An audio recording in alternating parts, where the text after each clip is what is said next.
Hello बच्चों। Good afternoon. Good afternoon ma'am. Good afternoon, good afternoon. कैसे हो?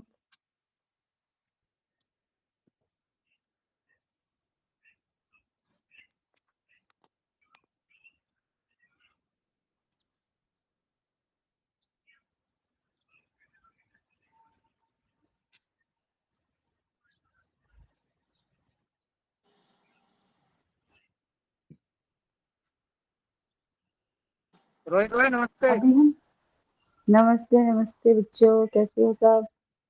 बढ़िया। Yes ma'am. ठीक है। अभी बस हम 1-2 मिनट का वेट और करेंगे। बच्चे जुड़ जाएंगे, फिर हम अपनी क्लास शुरू करेंगे। ठीक है? ओके। ओके। आवाज आ रही है मेरी सबको?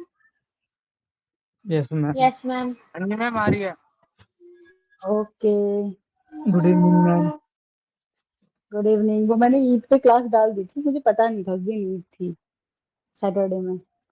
मेरे दिमाग से निकल गई। वैसे हैप्पी ईद, जिन बच्चों की ईद थी, ईद मुबारक उन सभी बच्चों को। थोड़ा लास्ट में विश कर रही हूँ।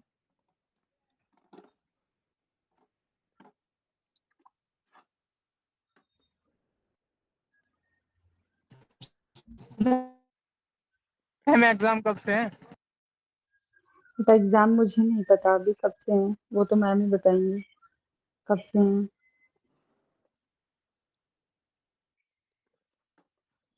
Okay ma'am. तो तुम पढ़ लो, तैयारी कर लो। वैसे तुम्हारे तो यूनिवर्सिटी एग्जाम भी चलने वाले हैं, है ना?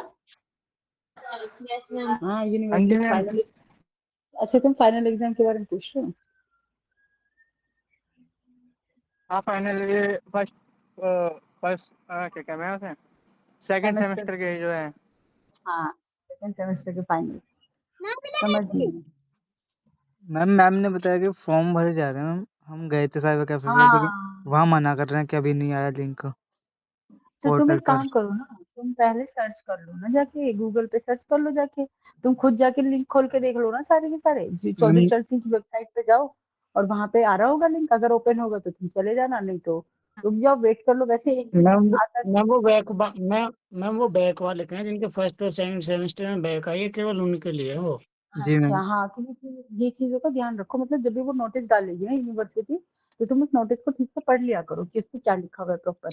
नहीं मैम, ऐसा हो जाता प्रिंसिपल है। मैम ने भेजा था एक नोटिस हम्म। कि ये फॉर्म भर दो आप, वरना आपका एग्जाम फॉर्म भरने का खुलने का नहीं है लिंक। लेकिन हमने वो फॉर्म भी भर हाँ, दिया, वहाँ पे जा रहे हैं, नहीं शो हो रहा है ऑप्शन। तो 1-2 दिन का समय लो, क्योंकि जो एग्जाम फॉर्म खुलते हैं वो 1-2 दिन के लिए तो खुलते नहीं, कम से कम 15 दिन तो मिनिमम टाइम रहता ही है। जी एक मैम, दो हफ्ते का तो रहता 17 तारीख से 30 तारीख है लास्ट मैम। है। 17 से 30 तारीख तो ठीक है, अच्छा खासा टाइम। अभी तो मेरे ख्याल से आज 23 है, या हाँ 23 मार्च हो गई। अभी जी भी मैम। 7 दिन है। तो तुम अपने 1 या 2 दिन में जाके देख लेना साइबर कैफे पे जाके अपने आसपास में। या फिर चलो, मैं तुम्हारा सर्च करके देख लूंगी एक बार, मैं तुम्हारा डाल दूंगी अगर कोई ऐसा होगा तो। ठीक है, मैं इस पे देख लूंगी। Thank you ma'am. हाँ, अब मुझे ये बताओ कि हमने उस दिन क्लास कौन से टॉपिक पे छोड़ी थी, कौन बताएगा मुझे? हम कार्यविधि पर, कार्यविधि से थोड़ा आगे चले गए थे हम। कार्यविधि? कौन सी कार्यविधि? मैम ये जो आपका किसी भी हम कार्य पद पे रहते हैं। बेटा, हाँ कार्य पद्धति तो मैं कब की पढ़ा चुकी हूँ। मैं तो आपको तीसरी यूनिट पढ़ाई थी लास्ट पे तो। मैम, फ्राइडे में तीसरी। ये हाँ। आपने पढ़ा दिया था, थोड़ा आगे चले गए थे हम इससे। ठीक है। हम आ गए तीसरी यूनिट पे, जिसके अंदर था कार्यालय हिंदी के पत्राचार, जी है मैम। ना?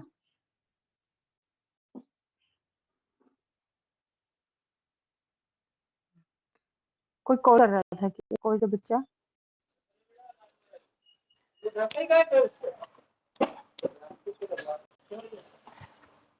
हाँ,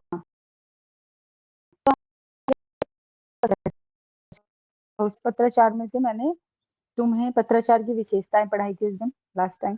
जी मैम। और पत्राचार के प्रकार प्रकार पढ़ाए थे कि कितने प्रकार के हैं। महत्व बताए थे कि मैं क्या, क्यों है वो जरूरी पत्राचार करना वहां पे। उसमें से मैंने तुम्हें आवेदन पत्र पढ़ा दिया था। ठीक है, याद है ना? जी, आवेदन सरकारी पत्र पत्र पढ़ा दिया वगैरह। था तुम्हें।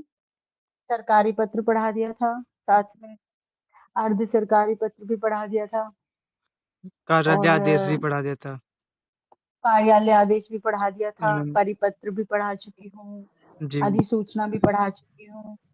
ठीक है, और कार्यालय ज्ञापन, चलो कार्यालय ज्ञापन से हम शुरू करेंगे। वैसे कार्यालय ज्ञापन में, हाँ हो गया कार्यालय था ज्ञापन पे हमने थोड़ा। छोड़ दिया था। जी मैम। हाँ ठीक है, उस दिन कार्यालय ज्ञापन पे हमने छोड़ा था, तो आज हम कार्यालय ज्ञापन पढ़ेंगे। मैंने तुम लोगों को ये भेज दिया था नोट्स का लिंक, है जी ना? मैम, मैंने खोल रखा तुमने है इस देखा टाइम। ना?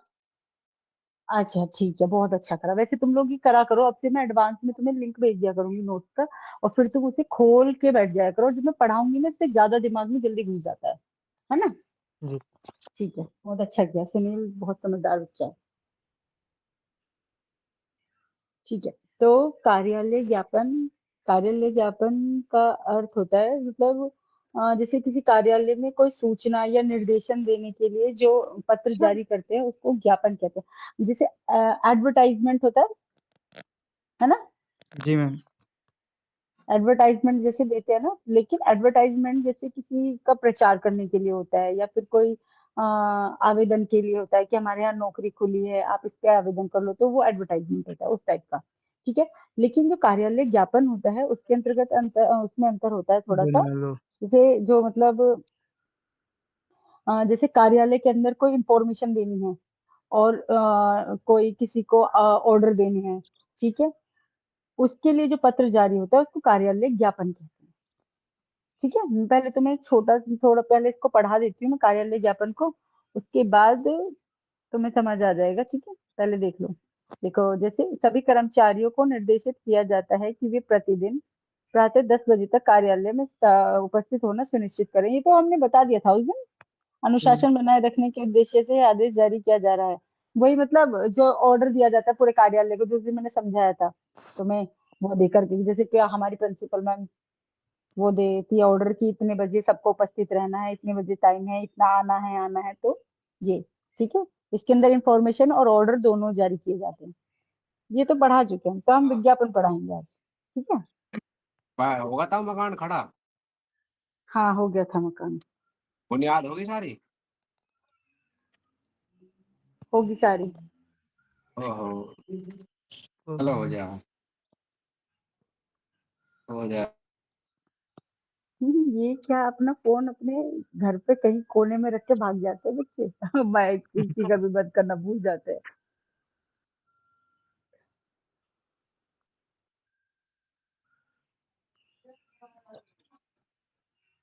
ठीक है, तो कहाँ पे थे हम लोग बच्चों?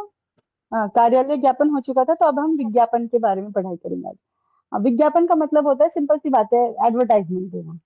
बहुत सिंपल सा इसका वो है कि किसी भी चीज के लिए, कोई ऐसा प्रचार के लिए अपना कोई भी वस्तु, कोई सेवा, सर्विसेज, तुम्हारी नौकरी, उसकी अगर जानकारी चारों तरफ पहुंचानी है, तो उसके लिए कोई भी विज्ञापन निकालना। ये ज्यादातर अखबारों में निकल जाते हैं। ठीक है, जितने भी प्रशासनिक कार्यालय होते हैं, तुम लोगों ने देखा होगा ना, कि अखबार के लास्ट के पॉइंट्स में या किसी मैगजीन्स में किसी साइड की कॉलम से में डला रहता है कि फलानी चीज के टेंडर निकल रहे हैं, तो बोली के लिए उपस्थित हों जिन लोगों को बोली लेनी है, फलानी चीज के ठेके जा रहे हैं।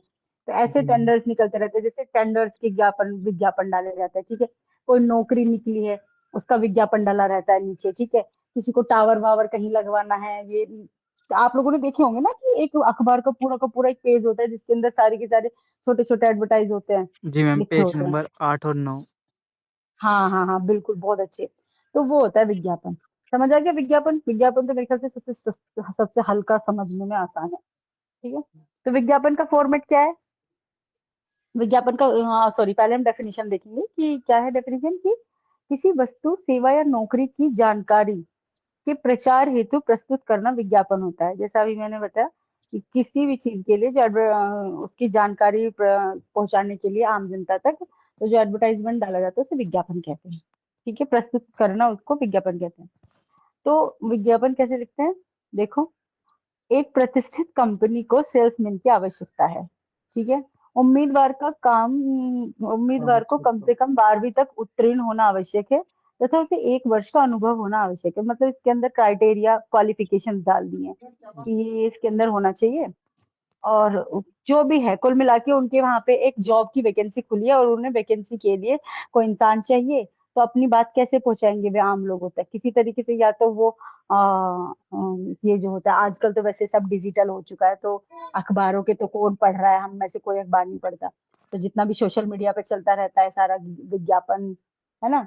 तो ज्यादा, और ये Naukri.com खुल गए हैं, ऐसी ऐसी चीजें, तो यहाँ पे जाके सबको पता लग जाता है। लेकिन फिर भी हमें तो फॉर्मेट में डालना है, तो हम तो अखबार वाले तरीके से, क्योंकि इसमें पत्राचार का मतलब गया है ना, लिखने का, जी मैम। तो पत्राचार तो वही होता है, तो हमें उसके तरीके से बताना पड़ेगा। तो जो अखबार में कॉर्नर में डला रहता है उसको, इसको बाकी तुम पढ़ लेना, इसमें थोड़ा सा ज्यादा कुछ है नहीं, है ना?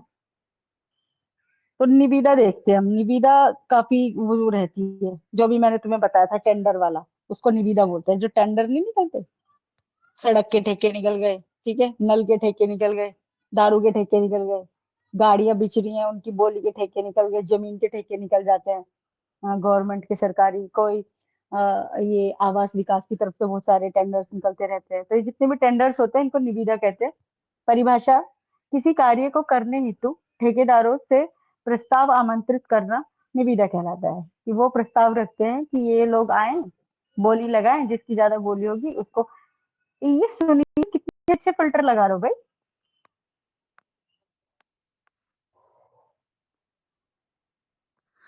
किसी कार्य को करने, तुम्हारी क्लास चल रही है, घर का माहौल नहीं हुआ है, ठीक है? तो किसी कार्य को करने हेतु ठेकेदारों से प्रस्तावित आमंत्रित करना निविदा कहलाता है। जैसे विद्यालय भवन के निर्माण कार्य हेतु अनुभवी ठेकेदारों से सीलबंद निविदाएं आमंत्रित, सीलबंद कहते हैं जो नोटिस जाता है, ठीक है, मतलब आम लोगों को नहीं पता होता, ज्यादातर तो ऐसी रहती है ये निविदाएं। प्रपत्र कार्यालय से प्राप्त किए जा सकते हैं। कि तुम्हें चाहिए, मान लो हमारी प्रिंसिपल मैम को कुछ, प्रिंसिपल मैम तो खैर नहीं ठेके निकलवाएगी, प्रिंसिपल मैम तो जो है विभाग को लिख के दे देगी, जो यूपीएचएससी का विभाग है, ठीक है, क्योंकि यहाँ तुम्हारे कॉलेज वॉलेज सब हमारे यूनिवर्सिटी के अंतर्गत नहीं आते, यूनिवर्सिटी के अंतर्गत है, लेकिन यूपीएचएससी ही करवाएगी जो भी कार्य करवाएगी, याद रखना इस बात को। अगर तुम्हारे कॉलेज में कोई टूट फूट होती है कुछ भी, तो यूनिवर्सिटी लाइक सीसीएस यूनिवर्सिटी नहीं कराएगी, उसको यूपीएचईएससी द्वारा ही पैसा प्राप्त होगा, यूपी की गवर्नमेंट द्वारा, जिसे यूपी हायर एजुकेशन सिस्टम कहते हैं, ठीक है? 1 घंटा हो गया हाँ बोलते बोलते मेरा मामा ऐसा हो गया सा। कौन है ये? हाँ, मैं भी ये देख रही हूँ कि वो एक आता है, खोलता है कुछ अपना ये माइक को, और फिर कुछ अच्छा सा बोल के और फिर म्यूट करके भाग जाता है। कौन है पवन कुमार?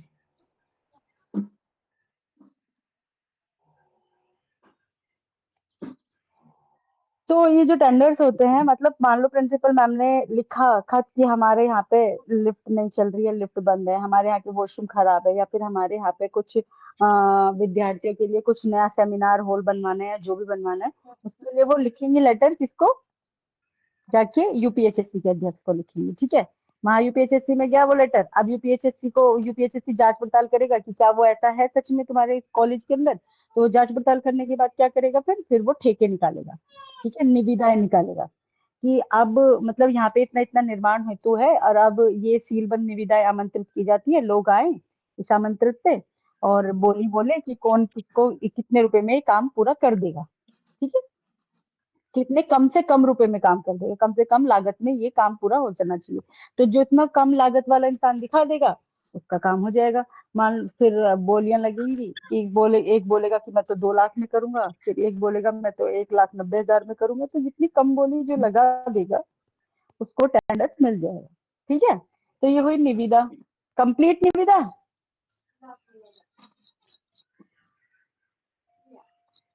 बच्चों कुछ बोलो ना, आज तो कोई कुछ सामने से बोल ही नहीं रहा सुनील के अलावा। जी मैम। देखो अगर पूछना है ना तो दोबारा बोल दो कि हाँ मैम हमें निविदा समझ गई, एक बार बता दो। बाकी मैंने तुम सबको लिंक भेजा हुआ है, तो तुम पहले लिंक को साथ में खोल लो सब, जैसे सुनील ने खोला हुआ है, इससे और समझ आ जाएगा नोट्स का,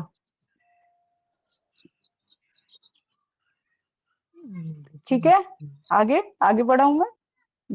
तो जो लास्ट का तुम्हारा वो है पत्र, उसको बोलते हैं संकल्प।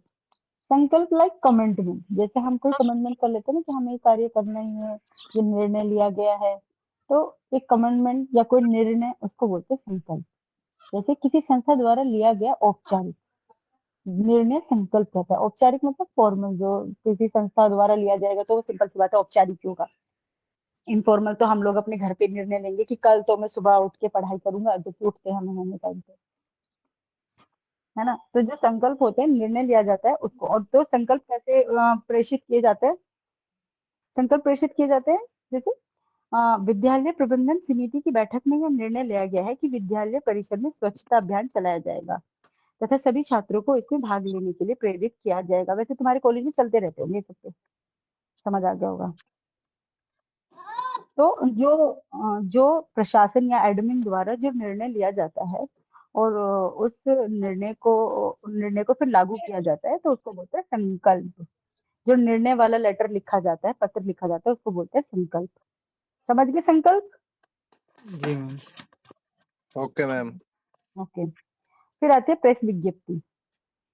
प्रेस विज्ञप्ति जब क्या नाम है, ये कॉन्फ्रेंस नहीं चलती, इसको प्रेस विज्ञप्ति कहते हैं। ये जो कॉन्फ्रेंस करते हैं बड़े बड़े लोग, प्रेस कॉन्फ्रेंस, समझ गए। जैसे मीडिया को सूचना देने हेतु जारी आधिकारिक बयान प्रेस विज्ञप्ति कहलाती है। लाइक नरेंद्र मोदी जी ने वो काम किया था नोटबंदी का, ठीक है, जी तो मैम। प्रेस कॉन्फ्रेंस बुलाई थी, उनको बताया था, ठीक है। उरी अटैक हुआ, फिर बताया था, लास्ट में जाके बताते सारे। जो सूचनाएं दी जाती हैं उनको आधिकारिक सूचनाएं और बयान देने हेतु प्रेस कॉन्फ्रेंस बुलाई जाती है, उसको बोलते हैं। दो तरह की होती है प्रेस, एक तो वो होती है जो सड़क चलते राह चलते घेर लेती है क्या किसी को है, भी, क्या है ठीक है, बाद कि में, या बताइए हमने बताइए तो अंदर किया पार्लियामेंट है। में क्या हो, बताइए बताइए। एक वो होती है जो आधिकारिक तौर हैं? पर बुलाई जाती है सूचना देने के लिए पूरे देश को। जैसे कोविड लगा था, कोविड के अभी टाइम पे सूचना दी गई, रोटी ठीक है। नोटबंदी के टाइम पे सूचना दी भेज दिया गई, या मैंने। कोई भी जैसे बीमारी, कोई भी ऐसी सूचना जो आम 5 है। पब्लिक को दी जानी है। लाइक जब जीएसटी लगी थी तब तो मोदी जी ने सबको सूचना दी थी, है ना। तो मैं तुम्हें छोटे छोटे एग्जाम्पल दे रही हूँ। तो देखो अभी मैं तुम्हें एक पढ़ के दिखा देती हूँ। जैसे राज्य सरकार ने आज घोषणा की है कि नई शिक्षा नीति को सभी विद्यालयों में आगामी सत्र से लागू किया जाएगा, ये तो रुक, ठीक है। आ जाओ अंदर। राज्य सरकार ने आज घोषणा की है कि नई शिक्षा नीति को सभी विद्यालयों में लागू किया जाएगा। तो ये भी प्रेस कॉन्फ्रेंस के तरीके से बताया जाएगा। हालांकि ये प्रेस कॉन्फ्रेंस से बताया तो नहीं गया था, ये तो एक नोट था जो उन्होंने डायरेक्ट डाल दिया था, ठीक है। वेबसाइट पे आ गई थी सूचना, अपडेट हो गया था। तो इस नीति का उद्देश्य शिक्षा की गुणवत्ता में सुधार करना, विद्यालयों के समग्र विकास को सुनिश्चित करना है। तो प्रेस विज्ञप्ति एक ये भी होगा कि जब इसे न्यू एजुकेशन पॉलिसी को यूजीसी ने डाला होगा वेबसाइट पे, तो इसी तरीके से डाला होगा ना, लिखा होगा। तो एक तो हमें लेटर की बात करनी है, तो लेटर में तो ऐसे लिखा जाएगा। लेकिन जो फेस टू फेस कॉन्फ्रेंस होती है वो तुम लोगों ने देखी है कैसी होती है, और उसको फिर वो अखबार में छाप देते हैं, ठीक है। तो ये हो गए प्रेस विज्ञप्ति पत्र। अब बताओ कौन सा समझना है? 11 के 11 पढ़ा दिए तुम्हें।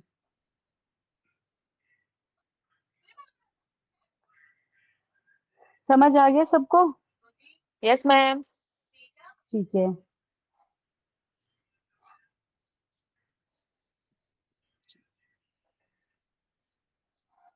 तो अब हम नेक्स्ट यूनिट पे चलें, क्योंकि तीसरी यूनिट में सिर्फ ये लेटर थे, तो ये लेटर कंप्लीट हो गए सारे के सारे, ठीक है। पत्राचार लिखने का तरीका भी बता दिया, पत्राचार क्यों लिखे जाते हैं, क्यों किया जाता है, हिंदी कार्यालय में पत्राचार का महत्व हो गया, परिभाषा कंप्लीट हो गई, प्रकार हो गया। तो ये तुम्हारा कंप्लीट हुआ। और अब हम पढ़ाएंगे तुम्हें 4th यूनिट।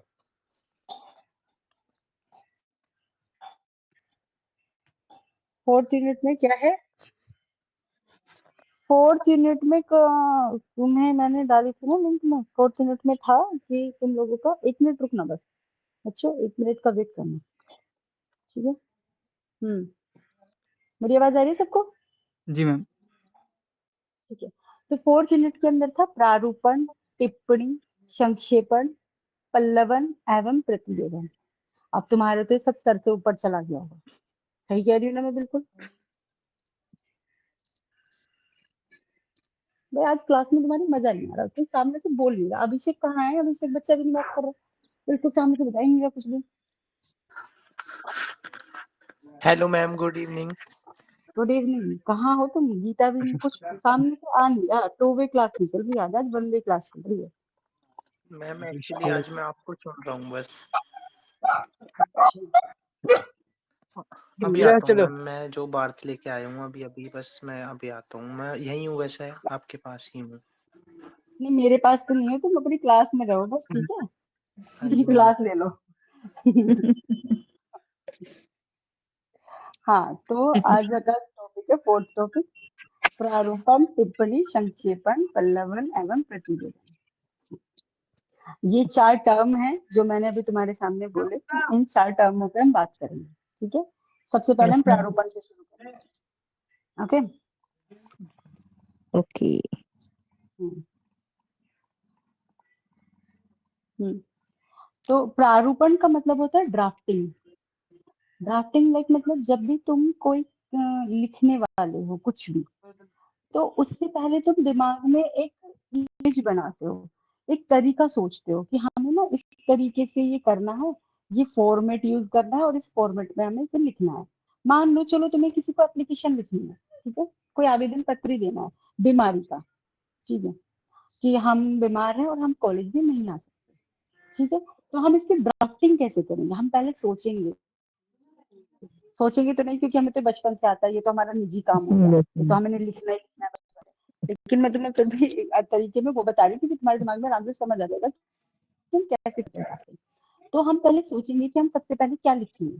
हम सबसे पहले लिखेंगे अभिवादन, ठीक है, अभिवादन से शुरू करेंगे।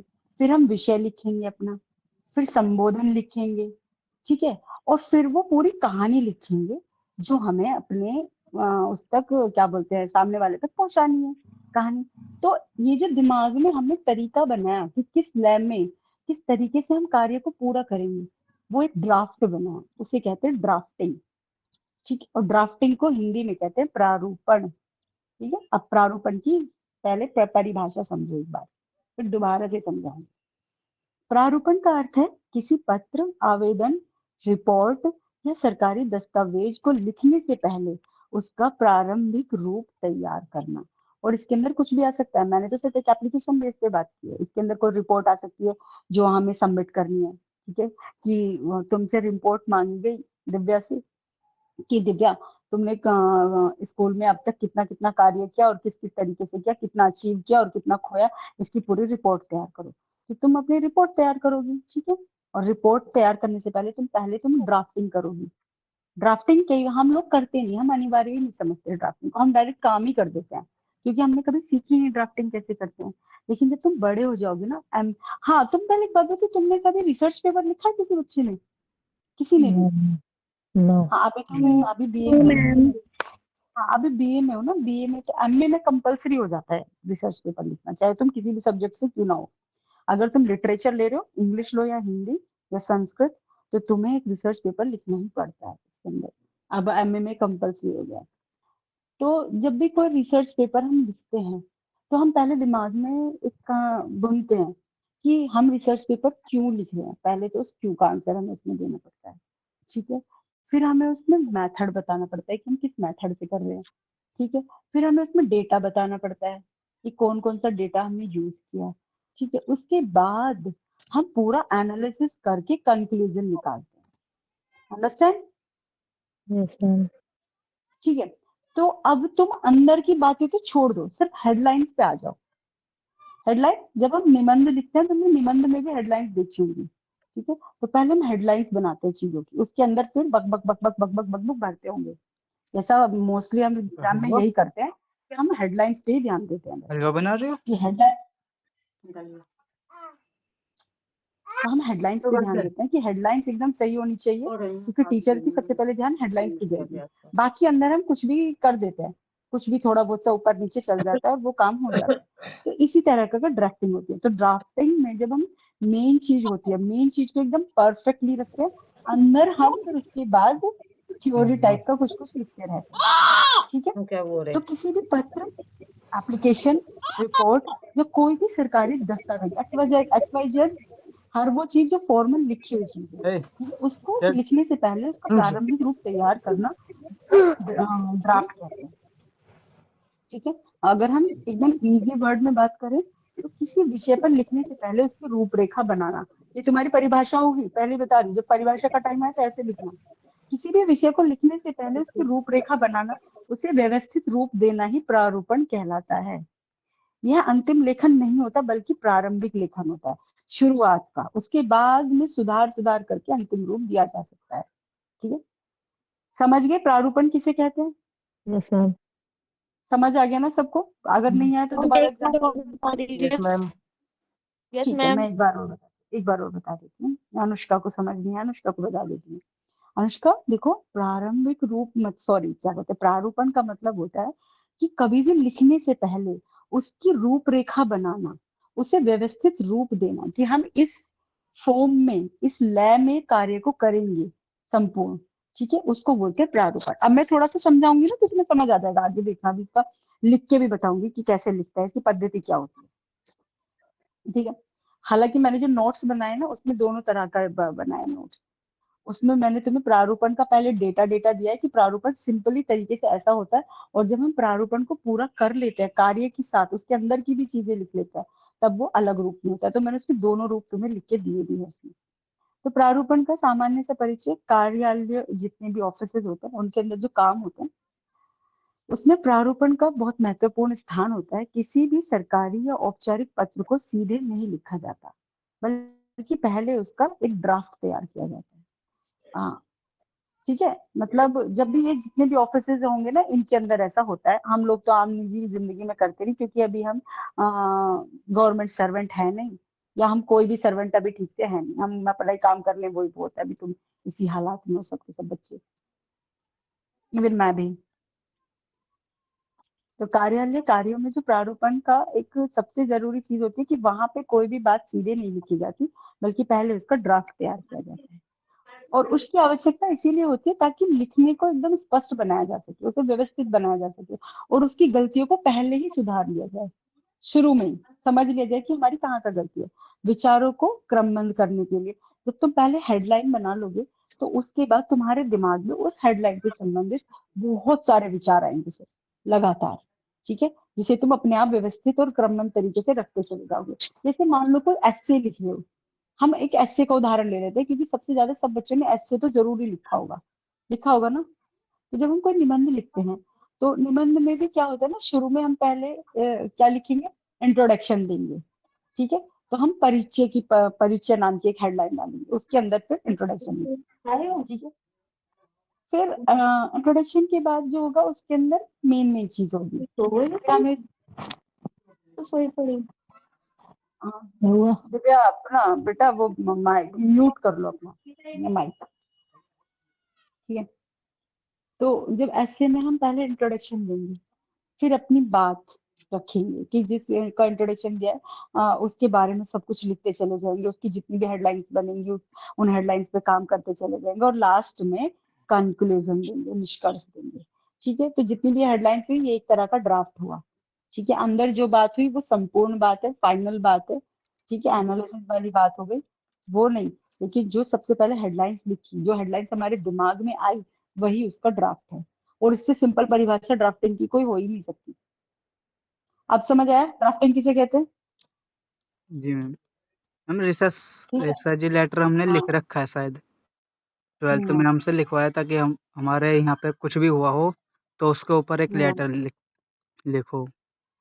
ठीक है, फिर आपने कैसे लिखा वो लेटर जरा बताओ मुझे, बच्चों को सबको बताओ मैम कि कैसे लिखा वो लेटर शुरुआत में। एग्जाम्पल में हमने अपने सिटी का हम्म नाम लिखा, वहाँ पे हाँ हमारे ठीक है, ऐसे कुछ काम हुआ है तो वहाँ पे उसका बारे में। ठीक है ना। तो जी उन सबको लिखने से पहले तुमने ये लिखा, ये डायरेक्ट पूरा का पूरा एक ही पेज में लिख दिया होगा? ऐसे तो नहीं ना कि तुमने सीधा का सीधा पूरे पेज में लिख दिया होगा। उसके बारे में कुछ तो स्टार्टिंग में हेडलाइंस दिए होंगे ताकि उस पे सीधी नजर जाए सामने वाले की कि जी बच्चा क्या मैम। कहना चाह रहा है ना। जी तो जो मैम। वो हेडलाइंस होती है ना, जो वो हेडलाइंस हम बनाते हैं कि सीधी नजर में और सीधी बात क्लियर हो जाए शुरू में, उसको ड्राफ्टिंग कहते हैं। ठीक है, उसको बोलते हैं प्रारूपण करना। जी प्रारूपण के बाद क्या आती है, क्लियरिटी आती है फिर कि हाँ अब मैंने हेडलाइन लिख दी। चलो हम काव का एक ऐसे ले लेते हैं। तो काव के हम जो हम बचपन में लिख रहे हैं वो वाला ऐसे नहीं, हम एक गाय की पवित्रता पे को लेकर किसी भी XYZ किसी के भी तुम किसी त्योहार पे ले लो, कि हम चलो किसी होली त्योहार पे ले रहे हैं, ये ईद त्योहार पे हम तो ऐसे लिख रहे हैं। तो हम कैसे लिखेंगे, हम पहले इंट्रोडक्शन देंगे, जी मैम। वो कब मनाया जाता है, कैसे मनाया जाता है, क्योंकि तो जो इंट्रोडक्शन हो गया, इंट्रोडक्शन सिर्फ हम हेडलाइंस पे ध्यान देंगे। तो इंट्रोडक्शन नाम की एक हेडलाइन दी। ठीक है, फिर उसके बाद हम ईद का के बारे में बताएंगे। ईद की पूरी जानकारी हम अच्छे से देने के बाद फिर कंक्लूजन देंगे कि उसका महत्व क्या था, उसके महत्व की कोई वो डालेंगे हेडलाइन, ठीक है, और समाज में उसकी क्या आवश्यकता है ऐसे करके कोई हेडलाइन डाल देंगे, ठीक है। उसके कितने पॉजिटिव कितने सकारात्मक प्रभाव लोगों पर पड़ते हैं ये हम डाल देंगे उसके अंदर, ठीक है। तो जितने भी ऐसे हेडलाइंस डालते हैं और उसके लास्ट में फिर हम देते हैं निष्कर्ष। तो हेडलाइंस वगैरह जो होती हैं यही प्रारूपण होती हैं। लेकिन तुम्हें ऐसा नहीं लिखना, जैसे मैंने तुम्हें सिर्फ इजी वे में समझाने के लिए बोला है। तुम्हें यही लिखना है कि किसी भी विषय को लिखने से पहले उसकी रूपरेखा और उसे व्यवस्थित रूप देना ही प्रारूपण कहलाता है, ठीक है। और ये क्यों आवश्यक है? इसकी आवश्यकता ये होती है कि लिखने को स्पष्ट और व्यवस्थित बनाने के लिए, गलतियों को पहले ही सुधार लेने के लिए, विचारों को क्रमबद्ध रखने के लिए, आधिकारिक अनुमोदन यानी कि अप्रूवल लेने के लिए। अब ये अप्रूवल वाली जो बात आई है ये तुम्हारे एस्से से हट जाएगी। ज्यादातर ये ऑफिसेज में होता है, गवर्नमेंट ऑफिसेज में, कि कोई भी कार्य को करने से पहले या कोई भी प्रॉपर ऐसी कोई रिपोर्ट देने से पहले उसका छोटा सा ड्राफ्ट बनाकर मसौदा तैयार करके अधिकारी को दिखाया जाएगा, और अधिकारी ने अगर हाँ बोल दी तो फिर उस ड्राफ्ट पे काम किया जाएगा आगे, ठीक है। तो यहाँ पे असल में इसका मतलब ये होता है। लेकिन मैंने जो तुम्हें ऐसे वाला एग्जाम्पल दिया था वो तुम्हें इसीलिए ताकि तुम समझ सको प्रारूपण, क्योंकि जब मैंने पहली बार खुद पढ़ा था ना प्रारूपण, मुझे खुद मेरे दिमाग में नहीं आया था कि क्या कहते हैं इसको। इसीलिए मैंने तुम्हें एकदम सिंपल एग्जांपल दिया। तो इसका असली काम यही होता है, इसका जो सबसे मेन काम वही होता है कि किसी भी अधिकारी द्वारा अप्रूवल लेने के लिए उसको बनाया जाता है, ठीक है। अब प्रारूपण की विशेषताएं कौन कौन सी होती हैं? वही सिंपल सी बात है, 4-5। अगर कोई लेटर लिख रहा है तो उसकी 2-3 विशेषताएं तो तुम हर जगह सेम टेप ही सकते हो, और वही सिंपल सी यही है, भाषा सरल और स्पष्ट हो, कोई भी लेटर लिखने की, सटीकता हो, ठीक है, एक रूपता हो, विषय से संबंधित हो, आवश्यक बातों से बचा जाए यानी कि फालतू की बातों से बचा जाए, औपचारिक शैली में हो, फॉर्मल टोन में हो, ठीक है, संक्षिप्त हो, ए, छोटा हो, ए, सटीक हो। चले जितने भी चल तुम्हारे इस लेटर बाद के में आइयो। अंतर्गत जितनी भी तुम्हें विशेषताएं लिखनी है, उन विशेषताओं में ये तो तुम हर जगह लिख ही देना आंख बंद करके, ये तो चलेगा ही चलेगा। और उस दिन से मैंने तुम्हें जितनी भी अभी तक विशेषताएं पढ़ाई उन सब में ये है कहीं ना कहीं, तुम्हें याद हो तो। तो प्रारूपण लेखन की पद्धति, उसमें हाँ अब हम पहले पद्धति इस पे बात करेंगे, ये इतनी चीजें इससे समझ आएगा तुम लोगों को। प्रारूपण लेखन का मेथड क्या होता है, पद्धति क्या होती है? प्रारूपण लिखते समय एक निश्चित विधि यानी कि मेथड का पालन किया जाता है जिससे लेखन प्रभावी और सही बना रहे।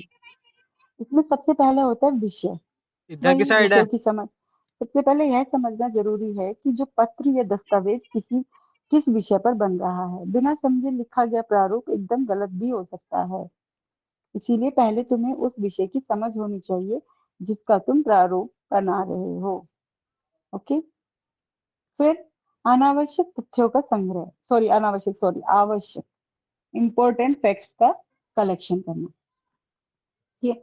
जिस विषय पर लिखना है उससे उससे जुड़े सभी महत्वपूर्ण फैक्ट्स तुम्हारे पास होने आवाज चाहिए। ना आ रही, जैसे पानी के तुम्हें अंदर है। उसकी डेट पता होनी चाहिए कि जिस डेट के लिए लिखना है या जिस तारीख तक पहुंचना है या जिस तारीख में तुम लिख रहे हो, उसका स्थान कहाँ पहुंचाना है, वो संबंधित व्यक्ति या विभाग का नाम, समस्या या उद्देश्य। तो ये हो गए उसके विषय, इनकी जानकारी तुम्हें होनी चाहिए। फिर रूपरेखा बनाना, अब पूरे विषय पर एक छोटी सी रूपरेखा तैयार करें, आउटलाइन बनाएं इसकी।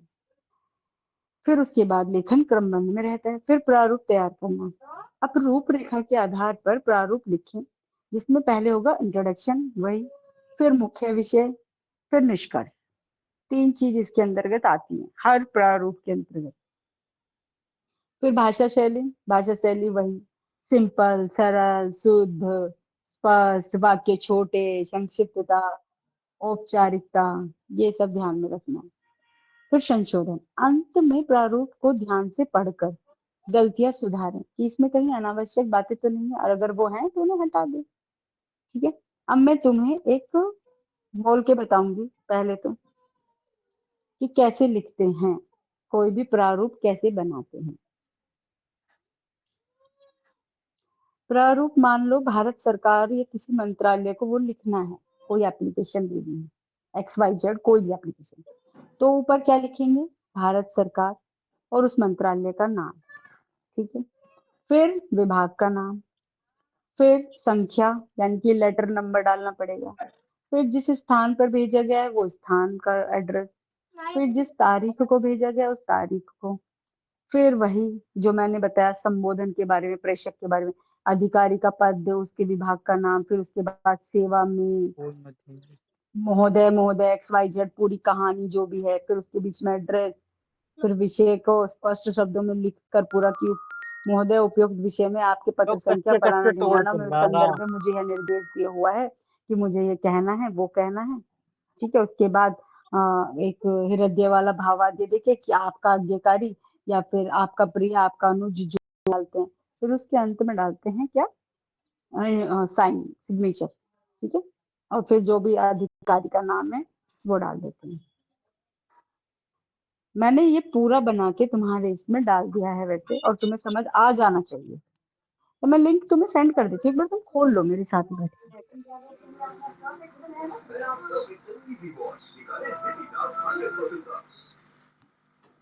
जी ये किसने टीवी चला दिया? गीता। बच्चे हमारे बहुत खुशमिजाज है सारे, बहुत फैमिलियर बच्चे हैं।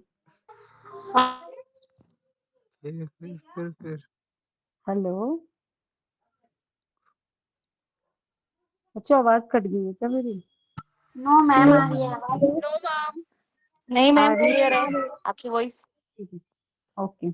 सुनो, मैंने ना लिंक तुम्हें भेज दिया है, और तुम एक बार ना मेरे साथ में खोल लो सब बच्चे इसी लिंक को, और ओके इसके मैम। इसके उस पेज पे आओ जो मैं अभी बोल रही हूँ। इसको थोड़ा नीचे करके जाना, उसके ड्राफ्टिंग के तरीके पे आ जाओ कि ड्राफ्ट कैसे लिखा जाता है। ठीक है, सब बच्चे खोल लो एक साथ, पहले बता रही हूँ मैं, जितने भी प्रारूपण अवेलेबल हैं, आधे तो अवेलेबल ही नहीं। Ma'am second point, third point. Second point प्रारूपण वाले पे आना है। अभी प्रारूपण बहुत लंबे तरीके से लिखा गया है इसमें, तो यहीं प्रारूपण पे आना है, मतलब जहाँ पे संशोधन के नीचे 6 पॉइंट है, एडिटिंग उसके नीचे। मैम जी नमस्ते। नमस्ते नमस्ते बच्चों, बहुत लेट आए हो, और थोड़ा लेट आते बेटा। अर्जुन। हाँ, तो वो चौक खोल लिया ना सबने, तो यहाँ पे डाला हुआ है मैंने ड्राफ्ट बना के। ड्राफ्ट किसे कहते हैं? ड्राफ्ट। देखो मैं तुम्हें शुरू से पढ़ाती हूँ, तुम पूरी फर्स्ट लाइन पे आ जाओ, पहले मेरे साथ साथ पढ़ते जाना। फर्स्ट लाइन पे आ जाओ, प्रारूपण का अर्थ। ठीक है, प्रारूपण का अर्थ। जी मैम। ठीक है, सेकंड पॉइंट है प्रारूपण का सामान्य परिचय। जी मैम। तीसरा पॉइंट है प्रारूपण लेखन की पद्धति, मेथड। Yes ma'am. जी मैम। फिर हम प्रारूपण के उसके अंदर कुछ चरण दिए गए हैं, जैसे विषय की समझ, फर्स्ट पॉइंट। सेकंड पॉइंट है आवश्यक तथ्यों का संग्रह। तीसरा पॉइंट है रूपरेखा बनाना, और चौथा पॉइंट है प्रारूप तैयार करना। जी मैम। Yes ma'am. पांचवा पॉइंट है भाषा और शैली। Yes ma'am. ठीक है, छठा संशोधन। पॉइंट है संशोधन। ठीक है, अब जी संशोधन के नीचे देखो, नीचे क्या गोपनीय है? सामान्य। बिल्कुल यही है ड्राफ्ट। बस अब तुम ये देखो, इसके अंदर मैंने कुछ लेख तो नहीं लिख रखा ना पूरा, ना गोपनीय का नाम लिख रखा, ना कुछ, ना सेवा में, ना महोदय, सॉरी सेवा में नो महोदय, मैम। मुझे आज की छुट्टी चाहिए या कल की छुट्टी चाहिए। मैंने ऐसी कोई कहानी तो नहीं लिखी ना नहीं इसके मैम। अंदर। No ma'am. हाँ, तो ये जो कहानी नहीं लिखी गई और इस तरीके से जो बनाया जाता है उसी को ड्राफ्ट कहते हैं। बस इस तरीके से, समझ गए? अब इस तरीके में क्या होता है ना, इस तरीके में जैसे यहाँ पे मैंने पूरी जानकारी दी, अब इसको क्यों बना के दिखाया जाता है किसी को, सिर्फ इसको बना के क्यों दिखाया जाता है पहले सरकारी मतलब अपने अधिकारी को, और उसके बाद उससे अप्रूवल लिया जाता है कि क्या हम इसके साथ, इसके अंदर डली होती है संख्याएं। ठीक है, तारीख, पते का नाम, बस इतना इतना डला होता है। जब ये सही होता है तो वो पूछते हैं जाकर कि क्या ये सही है, हम इस पर काम करें। फिर जाकर वो नीचे आ जाओ, अब थोड़ा और नीचे आओ, जिसके अंतर्गत सब कुछ लिखा हुआ है। थोड़ा सा नीचे आओ जहाँ पे लिखा हुआ है भारत सरकार शिक्षा मंत्रालय माध्यमिक शिक्षा विभाग, वहां आओ थोड़ा सा नीचे। ठीक है, अब यहाँ से आता है क्या आता है, यहाँ पे तुम्हारी सारी स्टोरी लिखी है मैंने। यहाँ मैंने प्रेषक का नाम भी डाला हुआ है, अवर सचिव माध्यमिक शिक्षा विभाग। फिर सेवा में निदेशक शिक्षा निदेशालय लखनऊ उत्तर प्रदेश, ठीक है। फिर विषय भी लिखा हुआ है, फिर स्मार्ट। पूरी कहानी भी लिखी हुई है, जी मैम। Yes yes ma'am. समझ मैम। गए। जी अब मैम। तुम मैम। इन दोनों का खुद अंतर समझो कि इन दोनों में अंतर क्या है। खुद अब इतने बड़े बच्चे तो हो ही गए हो, इतना अंतर समझ सकते हो। मैंने देखो कितना क्लियर कर दिया, कोई तुम्हें इतना क्लियर करके बताएगा नहीं कोई भी चीज, यस मैम। ठीक है। अब देखो ऊपर कोई स्टोरी नहीं है, सिर्फ एक प्रारूप मैम। बना है, एक रूपरेखा है, जबकि नीचे जो है वो एक पूरी तरह तैयार एकदम कंप्लीट वर्क है नीचे वाला, ठीक है। Yes ma'am. तो जो कंप्लीट वर्क है उसको प्रारूपण नहीं कहते, जो ऊपर वाला है ना, ऊपर वाला जो अधूरा ड्राफ्ट है उसको प्रारूपण कहते हैं। अब समझ आ गया प्रारूपण किसे कहते हैं। Yes yes ma'am. मैम। जी मैम। चलो बस मुझे इतना सही लगता है कि तुम लोगों को समझ आती जाती चीजें लास्ट में।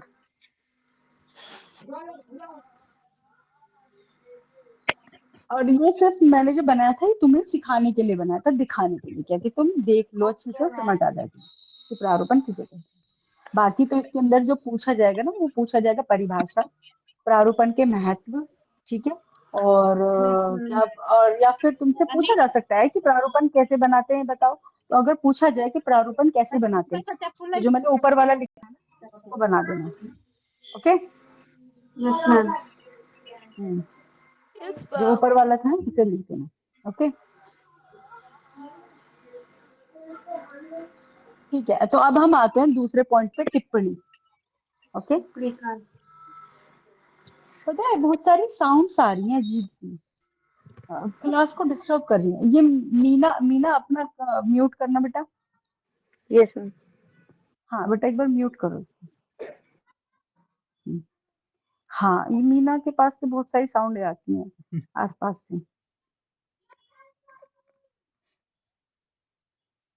अभी भी आ रही है कहीं से, तो पता नहीं किसका खुला हुआ है, बंद तो सारे दिखा रहे हैं। चलो ठीक है, अब हम बात करेंगे टिप्पणी पर। टिप्पणी का मतलब होता है कमेंट करना। अब तुम खोलते जाओ मेरे साथ साथ, मैंने सबको दे ही दिया तो अब साथ के साथ खोलते रहो और पढ़ते रहो।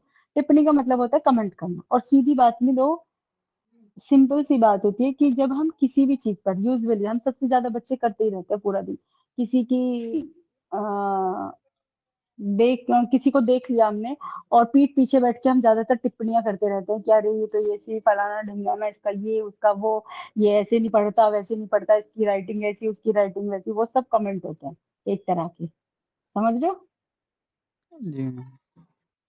है ना। तो वो सब कमेंट होते हैं, लेकिन कार्यालय में ऐसे कमेंट का कोई स्थान नहीं होता, हाँ ठीक है। वहां ऐसी टिप्पणियां नहीं होती, वहां टिप्पणियां होती हैं किसी भी पत्र पर, किसी भी प्रस्ताव पर, कि नीचे से कोई प्रस्ताव आ गया, ठीक है, किसी विषय पर निर्णय लेना है उन्हें, और तो नीचे से कोई एप्लीकेशन आ गई, क्या बोलते हैं, जैसे मैंने अभी एग्जांपल दिया था कि मान लो तुम्हारे कॉलेज में टूट फूट होनी है या कुछ भी होनी है, ठीक है। तो प्रिंसिपल मैम ने एक लेटर लिखा यूपीएचएससी के अध्यक्ष को कि ये ऐसे ऐसे, तो वो लोग जांच करेंगे पहले, ठीक है, जांच वांच करेंगे और फिर वो उस पर टिप्पणी करेंगे, नोट भेजेंगे कि ठीक, उसके बाद का आगे की प्रक्रिया चलेगी, ठीक है। तो टिप्पणी का अर्थ समझेंगे। टिप्पणी का अर्थ है किसी पत्र, आवेदन, प्रस्ताव या मामले पर आधिकारिक कर्मचारी द्वारा लिखित रूप में अपनी राय या विचार या सुझाव देना, समझ रहे हो। जैसे किसी विषय पर निर्णय लेने में सहायता के लिए लिखी गई संक्षिप्त या स्पष्ट अभिव्यक्ति को टिप्पणी कहते हैं। ये हुई तुम्हारी परिभाषा। कुल मिला के वही है जो मैंने अभी बोला कि मान लो तुम्हारे प्रिंसिपल ने लेटर लिखा तुम्हारे उनको, और उन्होंने लेटर पढ़ा, फिर उन्होंने इसके ऊपर अपनी कोई राय रखी या कोई उस पे अपना विचार रखा, या उन्हें कुछ सुझाव दिया कि हम तुम, वो फिर वापस में लिख के बोल देते हैं कि मैम अभी तक के लिए तो ये तुम्हारा, फिर उन्होंने जांच पड़ताल करी और जांच पड़ताल में पाया गया कि कॉलेज का इतना % हिस्सा तो ठीक है, जो मतलब प्रिंसिपल ने बोला है उसमें से कुछ आधी चीजें खराब हो गई हैं, तो वो उसको सुझाव देंगे कि आपके कॉलेज में इतना इतना तो ठीक है और इतना इतना खराब है, तो हम इतने सारी चीजों को हटा करके तुम्हारे बस इन्हीं चीजों पर कार्य कर सकते हैं, ठीक है। तो उन्होंने इसमें अपनी राय रखी, ठीक है। उसके बाद फिर प्रिंसिपल लेटर लिखेगी, तो ये लेटर वाला कार्यक्रम चलता रहेगा। फिर वो उस पर कोई अपनी राय दे दे, तो जब ये राय या अपना विचार कोई देता है ना, कर्मचारी या फिर अधिकारी या फिर कोई विभाग, तो उसको टिप्पणी कहते हैं। समझ आया टिप्पणी किसे कहते हैं? Yes, Yes. ma'am. Yes, ma'am. तो टिप्पणी की कुछ विशेषताएं तो तुम लोगों ने हर जगह, मैंने बोला अभी, सेम ही है हर जगह। संक्षिप्त होनी चाहिए, स्पष्ट होनी चाहिए, तथ्यों पर आधारित, क्रमबद्ध, निष्पक्ष, औपचारिक भाषा में लिखी हो, सरल शब्दों का उपयोग किया गया हो, ठीक है, मर्यादित भाषा हो, कुछ भी लिख दो तुम टिप्पणी की विशेषताओं में। ठीक है, फिर आते टिप्पणी लिखने की पद्धति। सबसे पहले वही विषय का अध्ययन करना, ऊपर भी वही था कि सबसे पहले विषय की जानकारी होनी चाहिए, ठीक है, प्रारूपण में विषय था।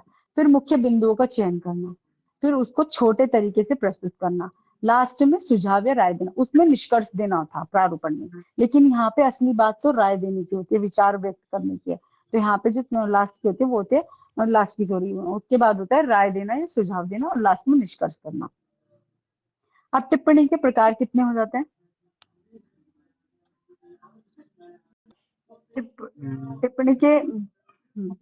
टिप्पणी के प्रकार हैं, एक सिंपल टिप्पणी हुई, दूसरा विशेष टिप्पणी, तीसरा संक्षिप्त टिप्पणी, एक बहुत विस्तृत टिप्पणी, फिर पांचवा हो गया अनौपचारिक। अनौपचारिक टिप्पणी को हम सब करते हैं बैठ के, तो हम सभी करते रहते हैं अनौपचारिक। और ये छठी हुई टिप्पणी औपचारिक टिप्पणी।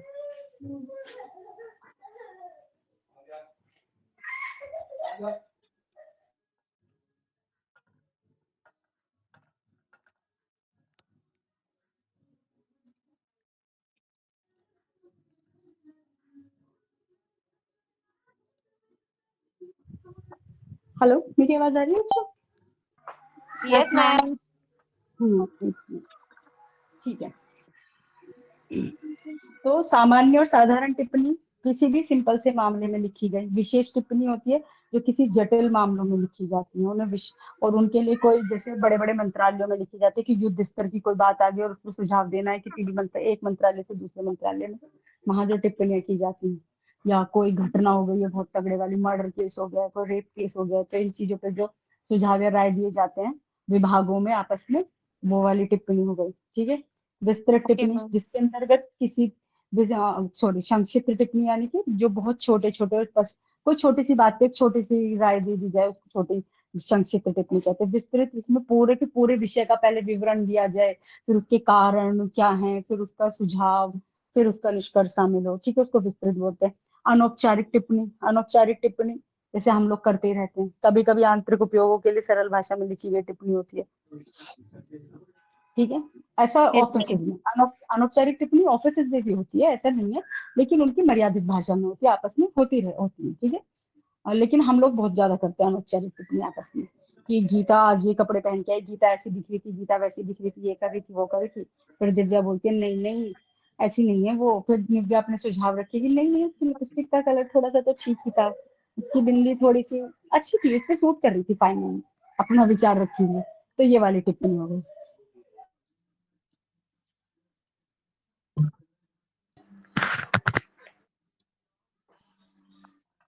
मैम इधर प्लीज क्लियर? चाय पी लो, आ जाओ। क्या? मैम चाय पी लो, आ जाओ प्लीज। हाँ, थैंक यू सो मच बेटा, पर आप भी अच्छा है। You most welcome ma'am. हाँ, तो फिर छठी टिप्पणी है औपचारिक टिप्पणी।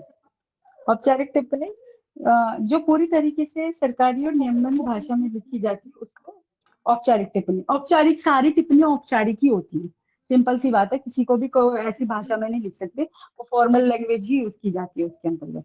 ठीक है, तो औपचारिक टिप्पणियां ही होती हैं सारी।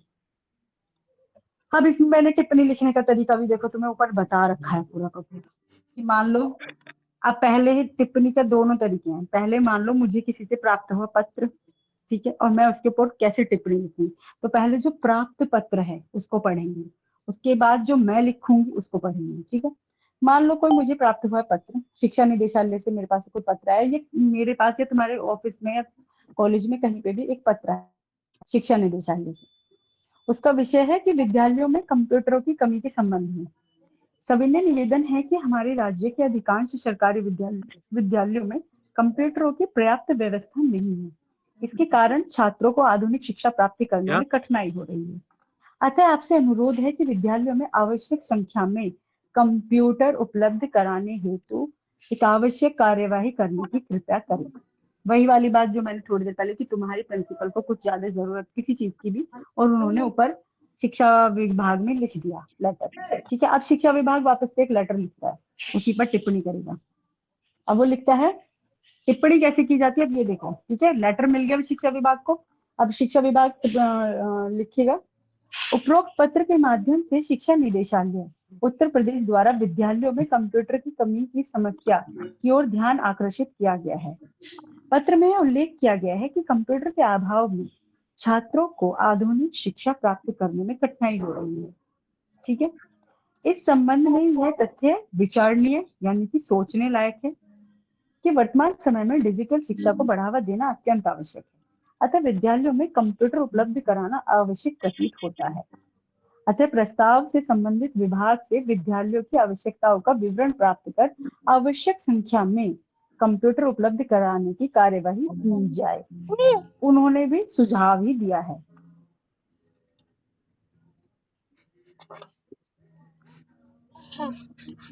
समझ आया? जी मैम। ऊपर तो सीधा Yes, मांग ma'am. की गई है ना, समझ आ गया ना? ऊपर तो मांग की गई है और उन्होंने इस पे सुझाव दिया है। सुझाव यही दिया है Okay, कि ma'am. मांग की जाए, उन्होंने भी ये किया कि उपलब्ध कराने की कार्यवाही की जाए, उन्होंने सुझाव दिया। अब देख इसमें के नीचे गई मूल है, गद्यांश दिया गया है पूरा का पूरा। देख गई है। एक मिनट, मूल गद्यांश, ये तो तुम्हारा टॉपिक है, मैं कैसे भूल गई। एक मिनट रुकना बच्चों, मुझे Okay, ma'am. एक मिनट तुम्हारा ये देखना पड़ेगा क्या बोलते हैं कि इसमें क्या क्या बातें की गई हैं। मूल गद्यांश जैसा मैंने लिखा क्यों? मूल गद्यांश तो तुम्हारे में है भी नहीं। चलो हो तो तुम थोड़ा बहुत सा पढ़ लेना, वैसे मूल गद्यांश तुम्हारे इसमें है नहीं कहीं पे। ठीक है, मूल गद्यांश जैसा कोई टॉपिक पॉइंट नहीं है इसके अंतर्गत, फिर भी तुम पढ़ लेना। तो मैं मूल गद्यांश तुम्हें पढ़ाने ही खामा का, तुम इतना समझ लो वही काफी। संक्षेपण पे बात करेंगे, संक्षेपण तुम्हारे यूनिट में है। ठीक है, क्योंकि मैं जहाँ से लेती हूँ ना, ये नोट्स बनाती हूँ, तो मैं भी इधर उधर से इकट्ठे करके उनकी कट कॉपी पेस्ट करती हूँ। तो ये शायद कॉपी में ये भी आ गया, मूल गद्यांश टॉपिक भी, Okay, ma'am. It's okay. है ना? तो तुम देख लेना। Yes, ma'am. तो संक्षेपण, संक्षेपण के बारे में बात करेंगे। संक्षेपण का मतलब होता है कि कोई भी बहुत बड़ी बात जो बड़े बड़े शब्दों में की जाए उसको छोटा कर दे, उसको संक्षेपण कहते हैं। Short समझ रहे? definition. हम्म Yes, ma'am. संक्षेपण जैसे मान लो एक कोई निबंध है पूरा का पूरा, या फिर कोई अखबार में कोई बात आई है जो कम से कम 6-7 पेज में लिखी गई है। फिर तुम उसे कैसे छोटा करके लिखोगे? तुम जो उसके अंतर्गत मुख्य बात है, सिर्फ उस मुख्य बात को पॉइंट आउट करोगे और लिखोगे, बाकी सबको कट कर दोगे, हटा दोगे। ठीक है, बाकी सबको नहीं लिखोगे। तो तुम उसको 3-4 पेज में से निकाल के एक छोटे से पेज में उसको क्या बोलते हैं, एक पेज के अंतर्गत या आधे पेज के अंतर्गत उसको लेके लिख दोगे, तो उसको बोलते हैं संक्षेपण। किसी भी बड़ी बात को छोटे तरीके से लिखना। जैसे तुम्हें मैं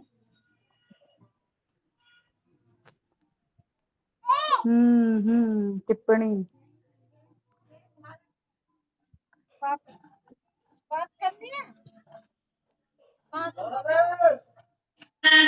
ये मैंने क्या तुम्हारा टिप्पणी भी गलत लिख दिया शायद, सॉरी, संक्षेपण पे भी, संक्षेपण का पूरा एग्जाम्पल नहीं है इसके अंदर।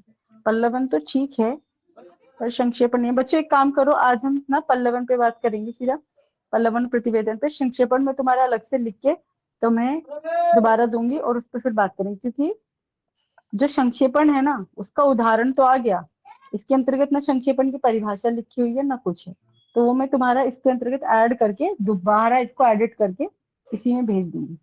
ठीक है? Okay, ma'am. हम्म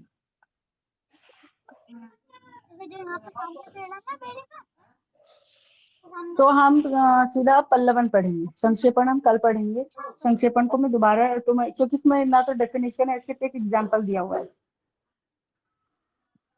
Okay, ma'am.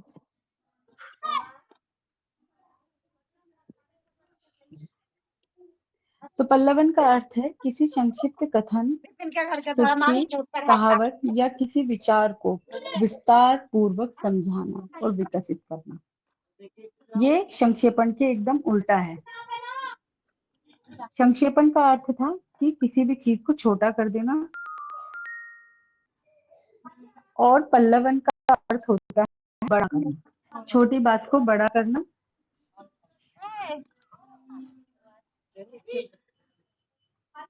मतलब जो बड़ी बात हो, तुम बहुत ज्यादा विस्तृत 3-4 पेज में लिखी है और उसको तुम सिर्फ एक पेज के अंतर्गत समेट के लिख दो, तो उसको बोलेंगे संक्षेपण।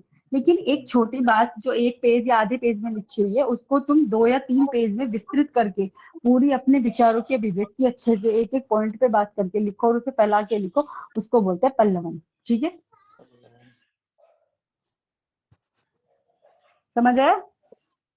मैम एक तो आपने बताया संक्षेपण, संक्षेपण होता है मतलब अपनी बड़ी बात को छोटे शब्दों में बता देना। हाँ हाँ हाँ बिल्कुल। और मैम एक आपने पल्लवन बताया, वो थोड़ा मतलब समझ नहीं आया, वो क्या होता है? हाँ, पल्लवन, पल्लवन मतलब बड़ा करके लिखना। पल्लवन का मतलब होता है एक्सपेंशन, किसी अच्छा, भी चीज को। मतलब हाँ, किसी भी। एक्सपेंशन। हाँ जी, हाँ जी, हाँ हाँ, जी। एक्सपेंशन मतलब किसी भी चीज को बड़ा करके लिखना। बड़ा मान लो एक करके छोटी लिखना। सी बात लिखी है, मैं पल्लवन तो मैं सही से बढ़ाऊंगी, क्योंकि पल्लवन का पूरा मैंने सब कुछ मैं इसमें बना के लिखा हुआ है। संक्षेपण का मैं कल बात कर दूंगी पूरा कंप्लीट। तो मैम ये पल्लवन का अर्थ होता है, पूछो। न्यूज़पेपर वगैरह जो होते हैं, ये उसका ही पल्लवन का ही इस्तेमाल करते हैं मैम, ये छोटी बात हाँ, को। किसी भी बात को राई का पहाड़ बना देना, उसको पल्लवन हाँ ही जी, कहते हैं। हाँ जी, ठीक हाँ जी। है, बहुत अच्छा समझे, राई को पहाड़ बना देना ही पल्लवन है। ठीक है, तो पल्लवन का अर्थ हुआ किसी भी संक्षिप्त कथन, सूक्ति या कोई कहावत को, विचार को विस्तार पूर्वक समझाना और उसको विकसित करना। सिंपल से वर्डों में जैसे किसी छोटे वाक्य या विचार को विस्तार से स्पष्ट करना ही पल्लवन कहलाते हैं। पल्लवन लिखना एक महत्वपूर्ण विधा है। ये ज्यादातर ना जैसे ये लिखे होते हैं ना उपन्यास, उपन्यासों में काम आता है। उपन्यासों की असली जो स्टोरी होती है, मेन जो होता है ना क्लाइमेक्स, वो 2 या 3 पेज का होता है, लेकिन लेखक उन्हें 300-300 पेज तक पहुंचा देता है। जैसे स्टोरी, हिंदी के छात्रों जो हो ना सबके सब, तो हिंदी में जो कहानी होती है और उपन्यास, उन दोनों में बस इतना ही अंतर होता है। जो कहानी होती है वो संक्षेपण होती है, और जो उपन्यास होता है वो पल्लवन होता है। यहीं से समझ जाओ, समझ गए? जी मैम। उपन्यास और कहानी तो सब बच्चों ने पढ़े ही होंगे ना, किसी जी के कुछ दोनों में अंतर कितना होता है? कहानी मैक्सिमम 7 से 8 पेज की होगी, मैक्सिमम, ज्यादा से ज्यादा 10 पेज लगा लो तुम। ठीक है, लेकिन जो उपन्यास होते हैं उसके अंदर मिनिमम 200 पेज है, मिनिमम 150 से 200 पेज। बात वही होती है, जो अंदर टॉपिक होता है, टॉपिक मेन ही होता है, लेकिन जो उपन्यास होते हैं उसको बहुत तरीके से लिखा है, उसको नाटकीयता, कथनीय कि एक एक कथन में हो रहा है, पूरी की पूरी बात चल रही है अच्छे से, पूरी पिक्चराइज कर रहे हैं। लेकिन कहानी को पिक्चराइज ना करके एकदम छोटे छोटे तरीके से, कि एक था राजा एक थी रानी, पानी पियो पियो पानी, खत्म कहानी, उस तरीके से करते हैं। रामचरितमानस भी मैम उपन्यास है एक। रामचरितमानस तो वैसे एक महाकाव्य है। नहीं मैम, उसमें थोड़ा उपन्यास भी है बीच में। एक सेकंड बेटा, क्या बोला आपने? रामचरितमानस, रामचरितमानस जो तुलसीदास ने लिखी है, वो तो बेटा महाकाव्य है ना। जी हाँ, लेकिन आपने सही कहा, वो उपन्यासात्मक महाकाव्य है, क्योंकि उसके अंतर्गत कथनीय वाली बात है। जी मतलब मैम। एक कथन दूसरे से बात करते रहते हैं, उसमें नाटकीयता भी है और उपन्यासात्मकता भी है, जी इसके मैम। अंतर्गत दोनों की बात हाँ, मेरा आधार कार्ड बनो, मेरा आधार कार्ड भी जरूर, है। आधार कार्ड भी जरूर से। विराट कोहली बनाएगा। क्या बोल रहे हो बच्चों? समझ नहीं आया मैम। हम्म तो मैं बता देती हूँ, कोई बात नहीं। तो पल्लवन का सिंपल सा मतलब हो गया कि किसी भी छोटी बात को, किसी भी छोटा सा लेखन को बड़े तरीकों से विस्तार से स्पष्ट करना पल्लवन कहलाता है। ठीक है, पल्लवन लेखन महत्वपूर्ण विधा है जिसमें विचार के भीतर छिपे गहरे अर्थ को विस्तार से व्यक्त किया जाता है। यह न केवल भाषा की अभिव्यक्ति को विकसित करता है, बल्कि विचारों को स्पष्ट और प्रभावी ढंग से प्रस्तुत करने में भी सहायता करता है। जी मैम। और मैंने ना तुम लोगों की अटेंडेंस ले ली है, ठीक है बच्चों, यस मैम। इसी दौरान, क्योंकि मैंने कल बताया था कि अब मैं बिना बताए अटेंडेंस लिया करूंगी। Okay ma'am. ओके, 22 बच्चे आए हैं, 22 बच्चों की मैंने अटेंडेंस ले ली है, ठीक है। पल्लवन की आवश्यकता क्यों होती है? पल्लवन की आवश्यकता विचारों को विस्तार से समझने के लिए, छिपे हुए अर्थ को और स्पष्ट करने के लिए, भाषा के कौशल को विकसित करने के लिए, और परीक्षा में तो विश्लेषणात्मक लेखन में इसकी आवश्यकता होती ही है। जैसे हम लोग अक्सर करते हैं कि हमारे पास हमें कोई क्वेश्चन दिया परीक्षा में, ठीक है, क्वेश्चन हमें समझ आ गया, ठीक है, अब समझ में आया कि ये क्वेश्चन तो भाई ज्यादा से ज्यादा 7-8 लाइन का है बस। अब इसको बड़ा कैसे करें बैठ के? काम तो बड़े करना और नंबर तो बड़े कर, विस्तृत, जब क्वेश्चन विस्तृत क्वेश्चन लिखा होता है कि ये क्वेश्चन विस्तृत है, ठीक है, तो वहां उसका आंसर भी हमारे जो दिमाग में आता है ना, असल में वो 5 या 6 लाइन का ही आता है बस, मैक्सिमम 10 लाइन हो जाएंगे, ज्यादा बड़ा नहीं आता। ज्यादा बड़ा तो हम कहानी लिखते हैं बाकी की, ठीक है, समझ गए? फिर हम उसे उन 5-6 लाइन को हम अच्छे से 4 या 5 पेज में लपेट देते हैं, बढ़िया से फला फला के लिखेंगे, एक ही लाइन में बस 5 शब्द लिखेंगे ज्यादा से। तो वो हमारा खुद का तरीका है कि हम कैसे फैलाएंगे, तो उसी को पल्लवन कहते हैं। समझ आ गया पल्लवन किसे कहते हैं? जी मैम। ठीक है, पल्लवन तो हम सब करते ही है ना, ये तो हमारा हिस्सा है एग्जाम का। चलो तो आज की क्लास में खत्म करते हैं, ठीक है? मैम।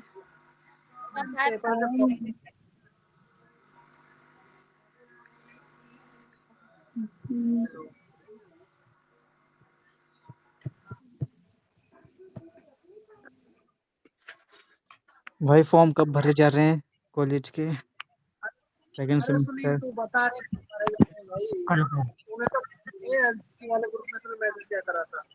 हाँ बस मैंने कराया मैसेज, रिप्लाई नहीं आ रहा। अब मैं जब तक छोड़ वो है भाई फीस क्या चल रही है इसके एग्जाम फॉर्म के लिए? मैं मतलब किसी को एग्जाम पता फॉर्म हो का तो। ये कह रहे हैं कि जब तक युवा संगम का नहीं भरेंगे उसका लिंक नहीं खुलेगा। हमने वो भी भर दिया, वहां पे भी गए, साइबर कैफे गए, नहीं भरा जा रहा। हेलो कौन? भाई अरे भाई एग्जाम किसी को पता है पेपर कब से है? मैडम के आगे तक भर दिया पहले? 32 मार्च से। भाई एग्जाम फॉर्म की फीस 32 कितनी और है? ये तो डेट तैने फिक्स करे देखा है फिर। भाई एग्जाम फॉर्म की फीस कितनी है? देखो पसीना। अरे यार बता दो कोई कब एग्जाम फॉर्म की डेट? पलटिया भाई ग्रुप में ढूंढो यार। अरे हम तो आधे ग्रुप मैडम रखे आधे ना अभी पता ना कितने तक ग्रुप है इनके। वकील का कोर्स मैं बनूंगा साला, मैं लड़ूंगा जस्ट सिंगल। अरे एक अलग ग्रुप बना लो। अलग ग्रुप बना लो। ग्रुप बनाओगे? 25 तो बना ही लो। वाला है ना यार, मार्च में अप्रैल में? अप्रैल में बताना है, फर्स्ट वीक में सेकंड सेमेस्टर। 19 तारीख को बता दी। ठीक है भाई, बहुत बहुत धन्यवाद फर्स्ट जिसने भी ईयर बताई है। फर्स्ट ईयर थर्ड वीक में ही है। यार मुझे ये और बता दो भाई, कोई किसी को पता हो तो यार। मतलब एग्जाम बड़ी मुरी दूंगा जो वो रही शुरू से गाड़ी में रहती है। सेकंड फॉर्म कब से? फॉर्म कहाँ भरे जाना है? अरे चुप हो जाओ तुम भी यार, बोले जा रहे सुन लंदन उन भाई की। समाज पोर्टल पे बता रहे हैं फॉर्म। कवर के प्यारे भैया नहीं है। अरे पेपर के बोझ लो यार, पता ना होगा। पेपर पूछते गाली दिए ना, जैसे रिकॉल होती गाली। देखिए हमेशा ही बदतमीजी, हमेशा ही। भाई लड़कियां भी हैं यहाँ पर थोड़ा। हाँ यार सॉरी भाई, यार थोड़े बैठे, सॉरी भाई। यार मुझे ये और बता दो भाई कि एग्जाम फॉर्म की फीस कितनी है? मतलब एग्जाम फॉर्म है ना, किसी एग्जाम फॉर्म ही है ना, मतलब ये पहले गए 1100 कुछ गए। अच्छा, अब क्या पता ना यार, नो भी ना पता डेट कब की है। वही तो ना पता चल रही है ना कोई बताने वाला भी ना, वही तो। किसी पूछे तो इग्नोर ही कर दे। ग्रुप में मतलब नोटिस ग्रुप डाल में देते ना हैं ना बता इस रहे चीज भाई का। साहब। अब ग्रुप में तो कोई अपडेट ही ना है अभी तक। ग्रुप में अपडेट भाई, अभी 9 मार्च का पेपर था एक, अभी उसका मतलब 9 मार्च का कैंसिल करके वो 20 मार्च का कर दिया। अरे भाई वे दूसरे हैं, वे उनके हैं जिनके रह गए हैं। नहीं दूसरे तो ठीक है भाई, लेकिन मतलब जैसे दो दिन बाद पेपर है, आज नोटिस आ रहा है, ऐसा होता है मतलब ग्रुप में। सेकंड सेमेस्टर के हो गए। एक चीज तो और देखो, इनकी जिनके पेपर चल रहे हैं उनका अलग ग्रुप नहीं बना रखा, हमारे साथ ही जोड़ रखो उन्हें, जो कि हमें भी वो दे रहे हैं टेंशन। हाँ भाई कंफ्यूज हो जा मैं पता ना किसका ना ये। हाँ टीचर एक ही है ना, मतलब यार उसमें मतलब थोड़ा ध्यान से देखना पड़ता है। टीचर एक ही है ना, तो उसे सब कुछ हैंडल करना पड़ता है सब, अरे मतलब नहीं, ये ग्रुप तो बन जाते ना। सोशल मीडिया तो बहुत बड़ी है, टीचर तो एक ही है। भाई पर्सनल ग्रुप में फिर मतलब बकवासबाजी होती है कि हाँ इसको ये तो मार दो वो कर दो। काम की बात कम यार, मतलब वैसे काम, वैसे प्रोफेशनली काम कम होंगे लेकिन वैसे ज्यादा होंगे। इन्होंने जलगा बहुत वो कर रखा है। अभी जाना पड़ेगा कल या परसों गया ना तो कॉलेज पेप्सी में। लेने। जब तक मेरी बात ना हुई किसी को भी ना दे तो इसे फोन दे। किसको फोन? पारिस वाला बुला दो अपनी गाड़ी इसकी ना पारिस की।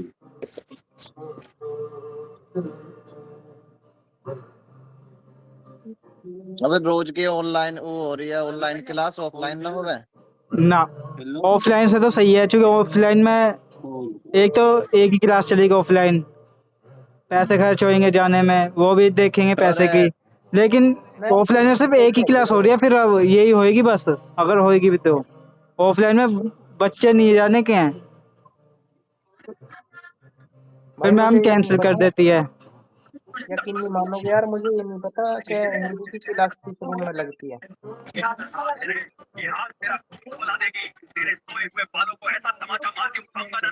तो सेलेक्टर में उसमें आ से गया, नहीं लेकिन पता घेर मुझे रहा है ये नहीं मैसेज पता कि हिंदी की क्लास कहाँ पे लगती है। नजराने सिलेक्ट कर। रखूं तो दिल थामे, मैं घूमूं वो खो जाए।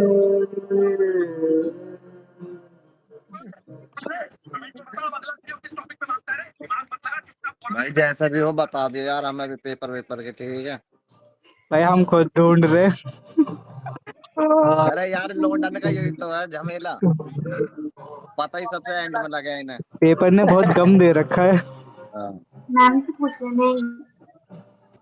भाई मैंने कभी अपने पास फाइल जमा के मतलब बना के वो नहीं करी सबमिट, अरे मैंने आपका ना।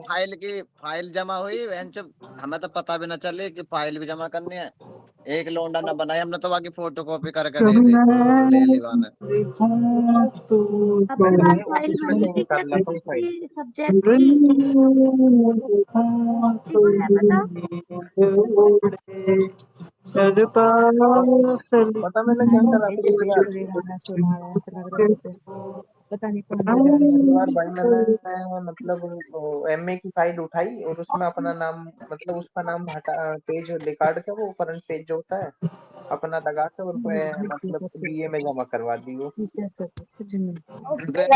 पे करवाने बाहर से रोई दे दी अपना नाम लिख के। हम्म। और वहाँ मैडम पता वो भी नो कह रहे कि नो ऐसा कौन लड़का जो सबकी एक ही राइटिंग है। कौन भाई कौन बना के दे रहा है तो मैं फाइल नम्मा की यार मैडम मेरा पहचान लेकिन पा अब रही फोटो कॉपी है। पकड़ना चालू कर देंगी मैम अब, ना, मतलब ऐसा। ये तो कर रखा कईयों ने, हम्म, फाइल का कर रखा है वहां पे सिस्टम के। यहाँ हम बना देंगे फाइल। अरे नहीं वो बनाने होगा कोई, हमें तो खैर पता ना। पर हमने तो यार जो हमें करंट में पता चली हमने तो फोटो कॉपी दे दी। अरे क्या चिल्ला रहा है?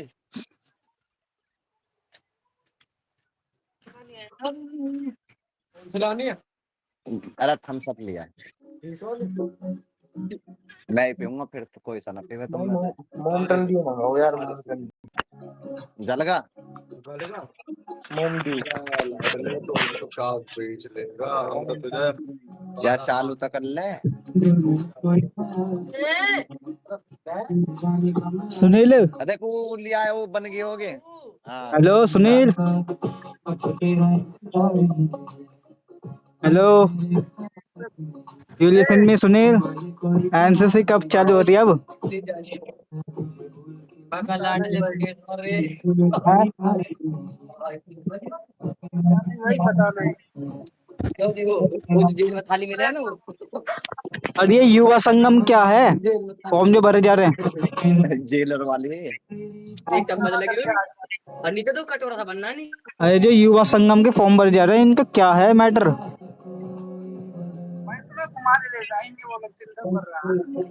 ओके, मुड़ी मेरी नजर तो देखा है मैं चेहरे पे तेरे कर ले भाई तुझे इस बार बताने मजा कोई अल्फाज ही नहीं तुझे बताने कोई अल्फाज ही नहीं है बुझ रही है शमा मेरे रहा अफसोस कि में कहीं की प्यारी चिंगाने की नहीं। मबाग ही नहीं जिंदगी है बेकार ही नहीं है मेरी आंखों में तो प्यार ही नहीं है भाई पीछे पड़े हो यार कोई सी बिल्कुल। जुबानों से कभी आए कोई बहार भी नहीं है तो तेरा इंतजार भी नहीं है तो तेरा इंतजार भी नहीं है अरे म्यूट कर ले।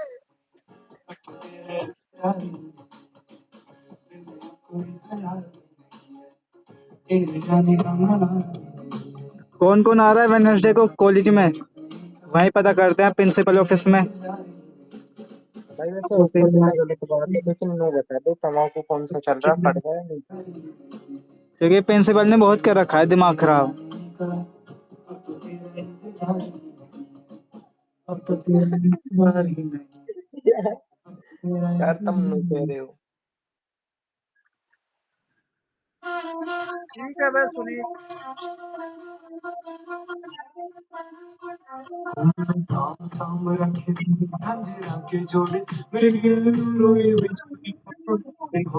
मन आए जावे ख्याल तेरे खाए जावे ख्याल तेरे जिनको नहीं दिखती बड़ी तेरे आए मन गाई कदे छाती कर लगाई मन कुछ भी गया तेरी याद खड़ी पाई मन नोट्स की टेंशन है नहीं मैम दे रही हैं क्लास ऑनलाइन हो रही है वो सही चल रही है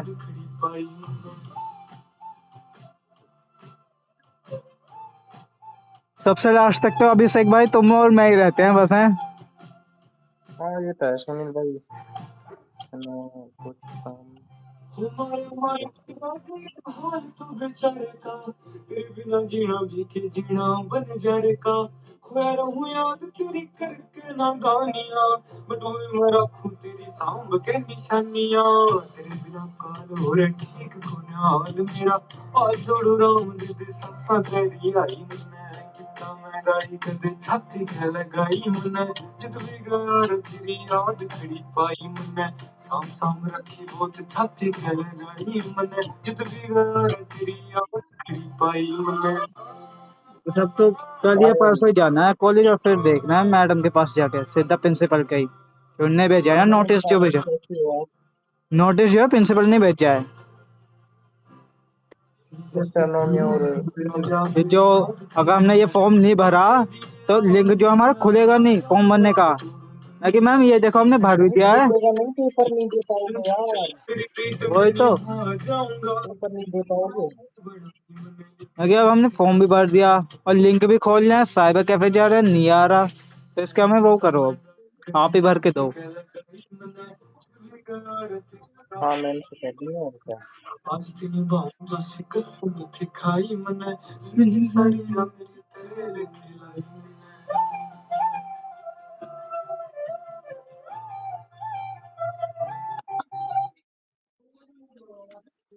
जो भी होगा देखा जाएगा कल जाऊंगा या परसों जाऊंगा मैं कॉलेज में जो है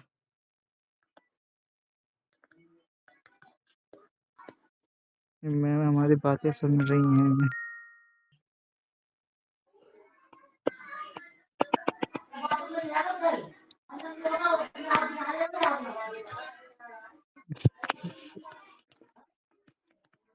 मैम भी कुछ बोलेंगे या नहीं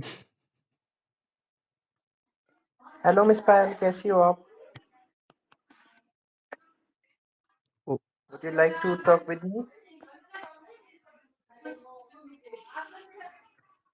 you comfortable talk with the two brothers okay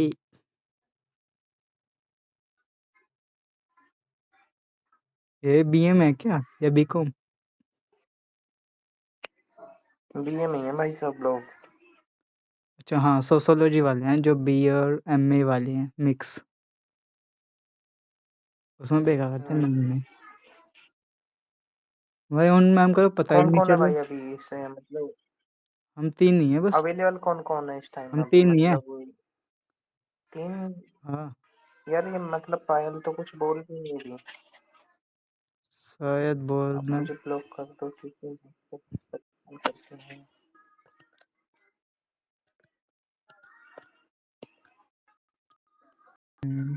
open for YouTube.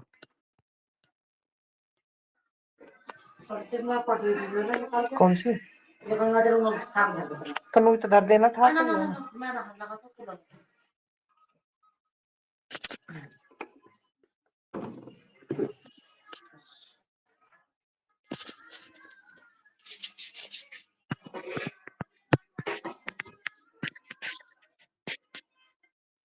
है क्या पायल अभी भी मतलब चली गई या फिर मैं दो मतलब कुछ और वर्क कर रहा हूँ ना, इस वजह से मुझे दिख नहीं रहा। नहीं है, यहीं पर है, देखो लिस्ट में आया, देखो जाओ। है पीपल्स में है, मेरे पे दिख रहा है।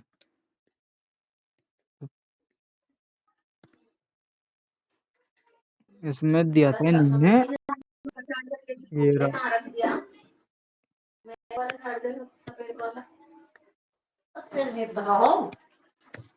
ये है इनका, ये रहा नोटिस, पढ़ के बताता हूँ मैं तुम्हें। BA, BCom, MA, BEd, PhD में अध्ययन समस्त छात्रों को सूचित जाता है कि चौधरी चरण सिंह विश्वविद्यालय 19/3/26 के अनुपालन में छात्र से वांछित सूचना लिंक के माध्यम से मांगी गई है, जो ये युवा संगम का है। एंड सम छात्रों को दिनांक 25/3 से पूर्व अपनी सूचना भर दें इस लिंक पर।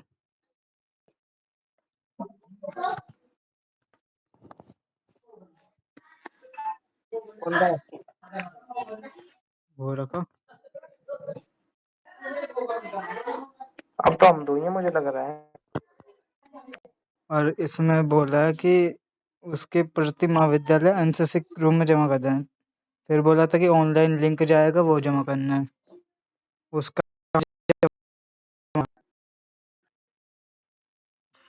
इसमें लिखा है फॉर्म जमा नहीं करने की स्थिति में सेमेस्टर परीक्षा फॉर्म नहीं खुलेगा, जिसकी जिम्मेदारी आपकी होगी, जो कि हमने भर दिया है फॉर्म। भाई ले बताइए दोबारा से बताइए यार। यह अध्ययन समस्त छात्रों को सूचित किया जाता है कि चौधरी चरण सिंह विश्वविद्यालय मेरठ के प्रांत संसद 27/10/25/26 दिनांक 19/3/26 के अनुपालन में प्रत्येक छात्र से वांछित सूचना लिंक के माध्यम से मांगी गई है। लास्ट डेट क्या है यार इसकी, मुझे ये बताओ। इसके 25 मार्च 26 के पूर्व अपनी सूचना। 25 मार्च। हाँ, 25 कितने मार्च 25 मार्च 2026 अपनी सूचना इस लिंक पर भरना सुनिश्चित करें एवं फॉर्म को भरने के बाद उसकी प्रतिलिपि एनसीसी रूम में जमा करवा दें। और फॉर्म जमा नहीं करने की परिस्थिति में सेमेस्टर परीक्षा फॉर्म नहीं खुलेगा। और जिन्होंने भर दिया उसका भी नहीं खुल रहा है। उसका भी नहीं खुल रहा। नहीं खुल रहा। हम यार साइबर, साइड अब ओपन नहीं है।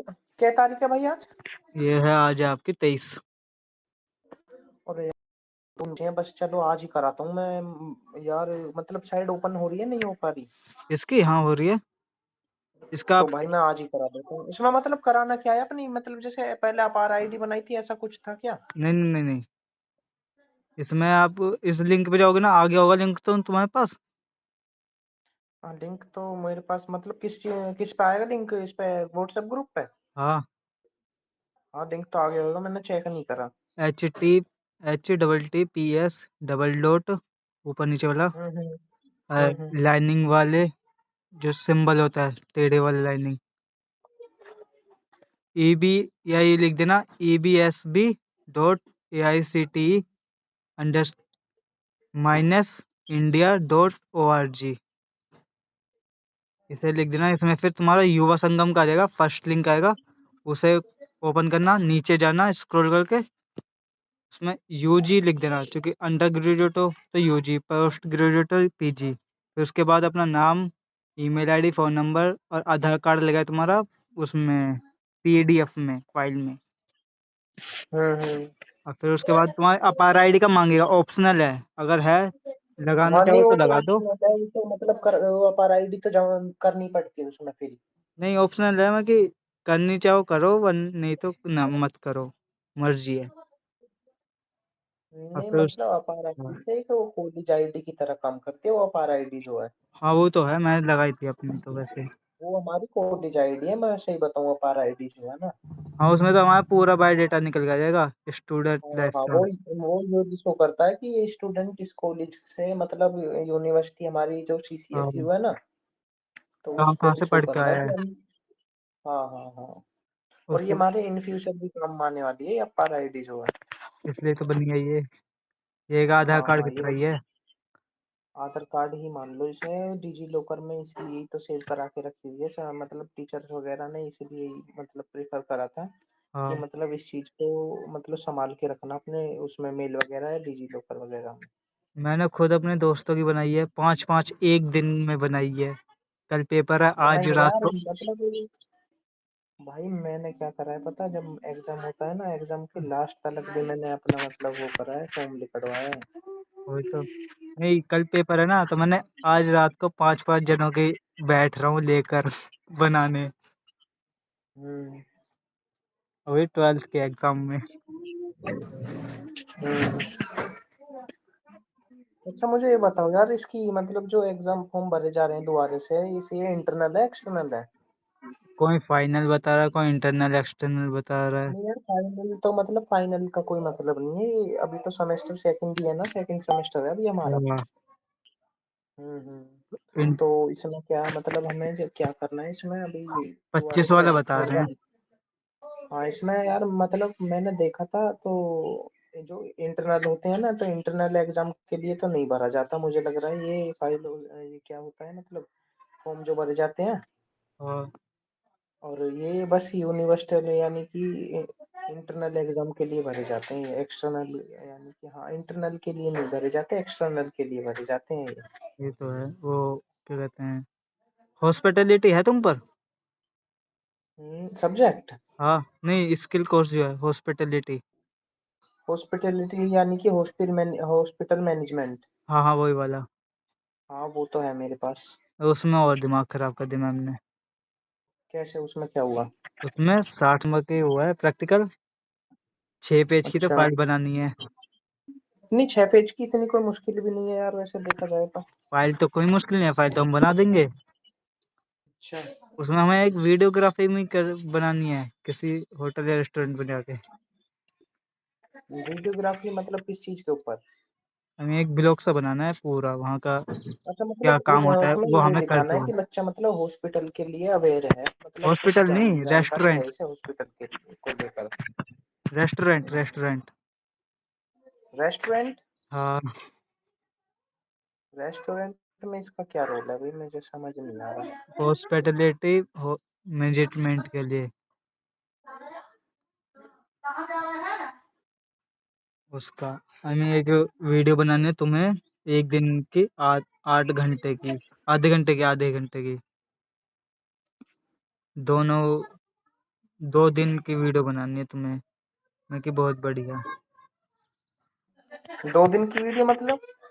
मैं वहाँ पे जाके 2 दिन दिखाना है हमें कि हाँ हमने यहाँ क्या क्या काम होता है, क्या क्या सीखा है हमने। अच्छा 2 दिन हाँ होता है भाई, ये मतलब एक जैसे मतलब PhD करते हैं ना तो कोई हाँ थीसिस लिखते हैं किसी चीज के ऊपर, तो ऐसा ही कुछ है मतलब इसमें जो हमें वो दिखाना है मतलब एक्टिविटी हाँ, दिखानी है अपनी। वहाँ पे जाके मैम एक वो देगी फॉर्म सा, उस पे फिर उसके वहाँ के होटल या रेस्टोरेंट जहाँ पे भी हम जाएंगे वहाँ मैनेजर के साइन लेंगे हम। अरे तो बहुत वो मतलब इजी है यार, ये तो मतलब इंटरेस्टिंग काम है वैसे देखी जाए तो, मजा आएगा इसमें तो। हो तो जाएगा, लेकिन कुछ बच्चों ने मना कर दिया, कुछ ने हाँ कर दिया। नहीं ठीक है वैसे काम बुरा नहीं है ये, मतलब इंटरेस्टिंग काम है। वही तो, हाँ, इसमें मतलब इंटरेस्ट भी आएगा यार वैसे मैं बताऊं। मैं तो कल जाऊंगा कॉलेज, जब पूछ के आऊंगा मैम से ही खुद।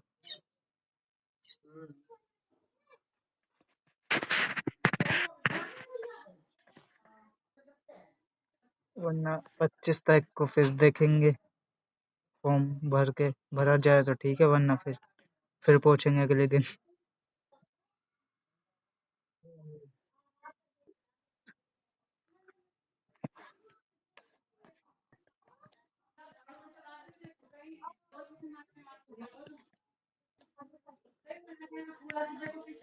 तुम कॉलेज के पास रहते हो? नहीं, मैं कॉलेज से दूर रहता हूँ भाई, मैं नोएडा से आता हूँ। यहाँ मतलब है तो शायद ही नोएडा, मतलब हमारे यहाँ मतलब यूपी 16 से आता हूँ मैं, मतलब यहाँ से दादरी की तरफ से। दादरी मसूरी एनटीपीसी? हाँ, एनटीपीसी की तरफ से ही मान लो भाई, यहाँ पे यहाँ